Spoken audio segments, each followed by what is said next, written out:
સાથે રહીને પણ કપટ કરે તેનાથી મોટો કોઈ શત્રુ નથી, અને જો મોઢા ઉપર તમારા અવગુણ બતાવી દે તેનાથી કિંમતી કોઈ મિત્ર નથી. ખોટું બોલવા કરતાં કડવું સાચું બોલવું સારું છે. તેનાથી તમને સાચા દુશ્મન જરૂર મળશે, પરંતુ ખોટા મિત્ર નહીં. એટલું જરૂર યાદ રાખજો કે તમે જરૂર કંઈક છો, કારણ કે ઉપરવાળા કોઈ પણ વસ્તુ નકામી બનાવતા નથી. જિંદગીમાં તમે જેટલો પણ પ્રયત્ન કર્યો છે તે ક્યારેય નિષ્ફળ નહીં જાય.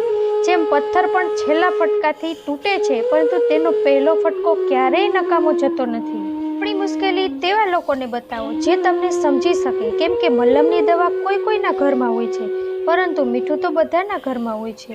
રાત જેટલી કાળી હોય છે, તારા એટલા જ ચમકતા હોય છે. તેવી જ રીતે દુઃખ જેટલું વધારે હશે તેટલા આપણે ભગવાનથી નજીક રહીશું.